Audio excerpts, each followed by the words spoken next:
Well, if Hurricane Harvey's massive flooding and devastation wasn't enough, the Houston area and many other Texas communities are now dealing with another problem. Eyewitness News reporter Luke Simons went to San Antonio's Kelly Airfield, where the U.S. Air Force is stepping in with Harvey relief.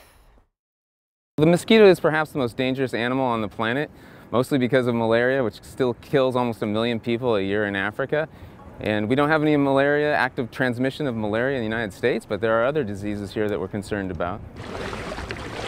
With so much standing water and warm temperatures after Hurricane Harvey, mosquito prevention has become a priority in the Lone Star State. According to Lieutenant Colonel Breidenbaugh, one female mosquito can lay 100 eggs, and it only takes those eggs a week and a half to develop. You look at an area the size of the area that was flooded by Harvey and had such big broad impacts, and I think it became clear pretty quickly we're going to need some more help.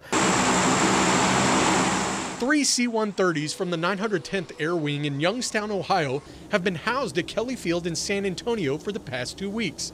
At night, when mosquitoes are most active, these C-130s have been flying to the Houston metro area and surrounding counties, each plane covering 100,000 acres with an aerial mosquito spray. We are the only asset in the Department of Defense that actually accomplished this mission, and it makes us feel very good that we train as hard as we do and do what we do and actually have a positive impact on the community.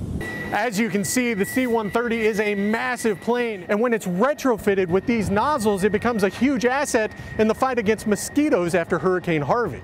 It's so difficult to be working outside, whether it's working at your own home, utility crews outside putting up stringing new power lines, or other people out working when you're getting swarmed by mosquitoes. And so that's the first concern, is knocking down those mosquitoes just so it makes recovery much easier to do. Reporting from Kelly Field in San Antonio, Luke Simons, KENS 5 Eyewitness News.